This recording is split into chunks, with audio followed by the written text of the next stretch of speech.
My name is Andy McDougall. I'm the, I guess they call it managing director of Wachiay Studio up here in Courtenay. And we run a screen printing shop, and we do textile printing, we do fine art printing. I think it was Angela, she kind of brought up this idea and showed us this idea of hanging individual pieces with prints on them, one in front of the other. And that evolved into, what if we started printing on transparent materials, and then further to that, well, now we got a 12-foot high thing. How do we take a print and maybe pull a print apart, to show how prints are made, possibly? So we're basically trying to help each artist develop their vision. My name is Angela Marston. I am a Salish artist on Vancouver Island, and my Hulkaminam name is Sati Stahom. I think my idea of out of the frame is taking the commercial idea of what Salish printmaking and pushing the boundaries and doing something different, not being limited by the commercial goal of having to sell your print, but doing something creative and innovative and fun and exciting. I'm Chris Paul. I'm from the Sartlip Reserve in Brownwood Bay, Sanishton area. Being asked to be a part of it, for me it's really exciting, because you end up in a little bubble as an artist, and then every now and then that bubble bursts and people say they want to come in and do something with you, and for me that's really exciting, having a chance to collaborate with other artists. My name is Andy Everson. I come from the Comox First Nation.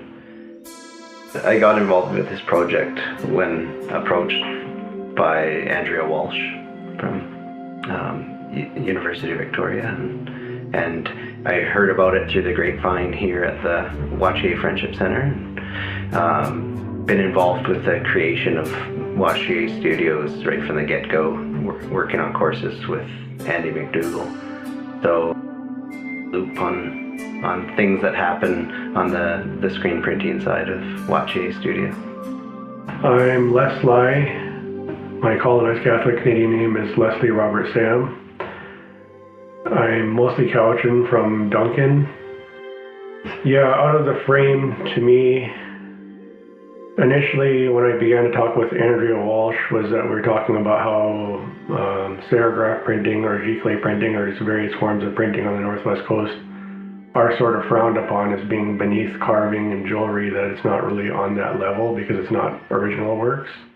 And in my work, one of the things that I wanted to do, that I've approached my work from the perspective, was that I never really wanted my work to sell out, to be tailored towards a specific, like, I'll do this, and lots of people will buy this, and they'll make me lots of money. My name's Maynard Johnny Jr. I live in Chemainus. My father's from Penalakat tribe, and my mother's from Cape Mudge on Quadra Island. So I have two different backgrounds of culture that I can follow, but I chose Salish to create my name as an artist. The Out of Frame exhibit is sort of a rebirth or a new beginning in my art career. It's sort of come at a point in my life as an artist where I've really gotten used to doing a certain thing a certain way. So the way I design, the way I create different images has sort of been the same way for the last little while. Before this exhibit came about, I was starting to really feel not bored or tired, but more so wanting to think a little more outside the box. The challenge has been that I haven't been as hands-on. Like when I create my own works, I'm so used to saying, okay, well, I'll do a small crude sketch of my work, which gives me complete control of that little crude sketch, and then I'll do a larger scale, full-scale drafting of the design on a watercolor paper or a canvas. The challenge, I think, was trying to bring together all of these different voices into something that's a little bit cohesive, so that while we each could show our own artistic character and flavor and ideas, we still wanted to be able to create something that's cohesive for the viewer to witness when they come into the exhibit.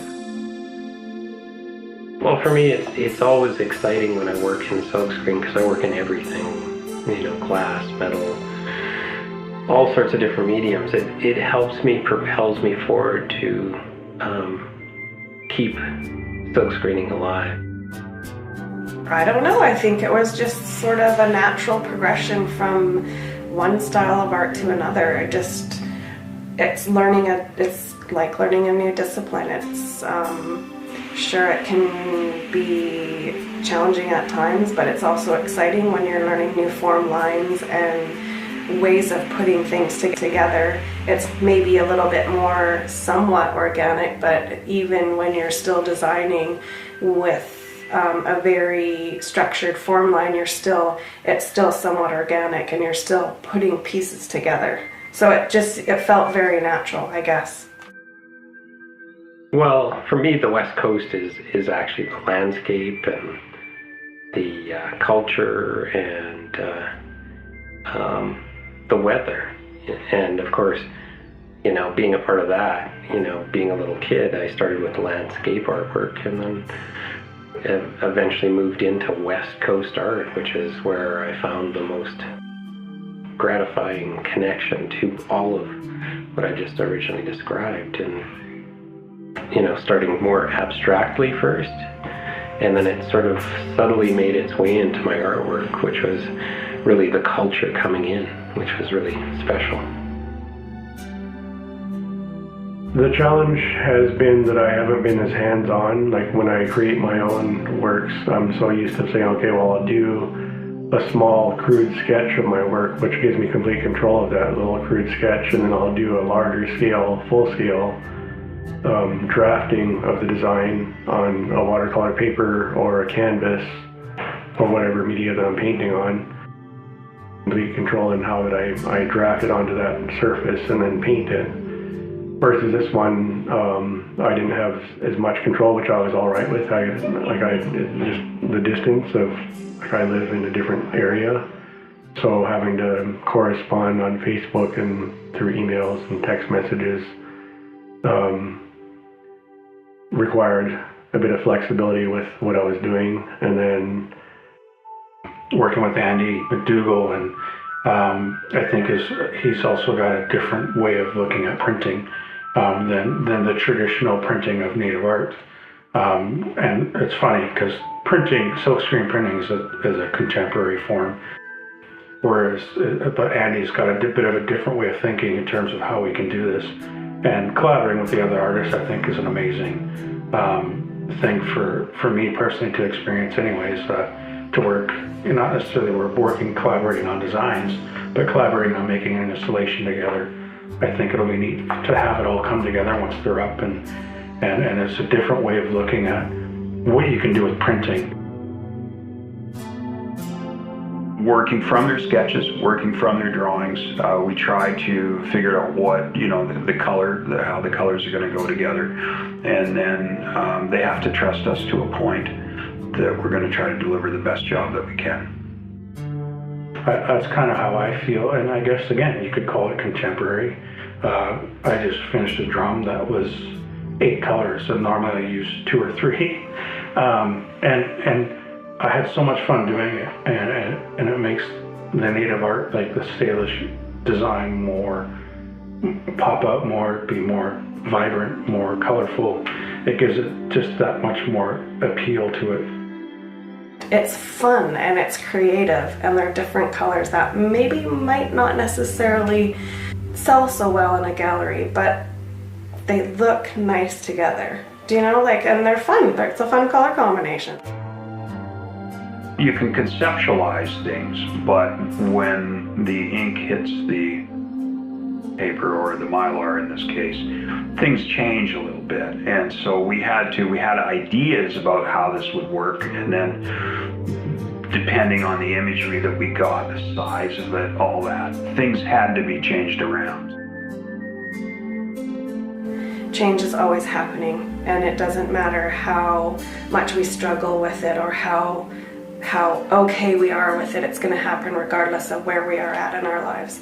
And if you turn my print sideways, you'll see that there's a water design in it, and that represents the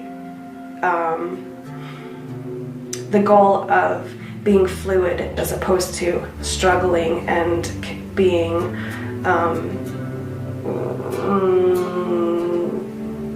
resistful to change. Out of the frame means a number of different things for me as somebody that has done limited edition prints for a large number of years. Typically when we do limited edition prints, the expectation is that the prints will end up in a frame. So out of the frame kind of, to me, means kind of freeing the printed object from being kind of encumbered by the frame, and really for an artist it opens up possibilities to what we can do in terms of printmaking and so on. I think it's always a challenge, but it's also the kind of challenge you want. It also gives you a bridge across to their artwork where, you know, that it helps you understand, sort of gives you a pin in the world, you know, where you go, okay, that's where I am. I used to get upset because people would call me a contemporary artist, but I'd be like, no, I'm a traditional artist. I use traditional shapes, traditional design, all Salish. There's no real contemporary elements to what I do. But I think when people call my art contemporary, it's because it's on a print. It's a silkscreen print. I think for co-Salish artists, and in fact artists from all over the Northwest Coast, in recent years we've been freed from this idea that we have to stick with the traditional colors of black and red and white, and be able to move outside of those into a lot more kind of vibrant palette. In today's society, and we're exposed to a lot of kind of contemporary ideas and ideas of art. We're exposed to artists from all over the world, and frankly color palettes from all over the world. I've never really worked on a collaborative piece before. I've assisted or kind of apprenticed. So this has been very interesting, and it's been challenging, but not in a good way, because it's pushing the boundaries of what I would normally do, which is even more than what I expected. I've always been open to working with artists, and when people have questions, other artists that are coming up have questions, like how did you draw this, or what inspired you to create this, and why do you use this color? Do you think it'd be funny to use pink? And I'd be like, well, I mean, it's however you want to interpret it. What we're doing as contemporary artists is being able to take that traditional art form and realizing that it's going to be viewed by a whole set of different eyes than people from just inside of our culture. This is a collaborative project here obviously with the Salish artists that are involved and our print studio. But there's some individual people that I'd like to name and thank them very much. Andrea Walsh, professor at UVic, really has made this whole thing go, and her assistants Justine and India have been super helpful with us all the way through. Obviously, is the people at the Legacy Gallery. They've done a great job putting this whole show together, and just kudos to them.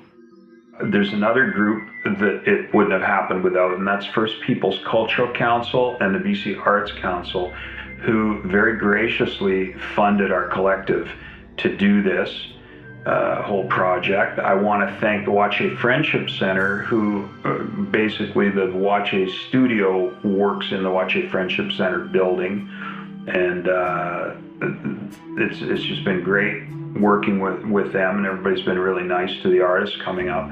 And then I have to mention my print crew in the studio, Aaron Brillon. I gotta say, upstairs in our shop, Rowan Halliwell, and also one of the artists, Andy Everson, and Marlo Wiley is one of our printers, and we've recently had Asley Rockar has come on board, and she's really been helping us quite a lot too. single person can't do a thing like this. It takes a lot of people to do it, and everybody has to be pulling in one direction to make it happen. And so these people have just been great.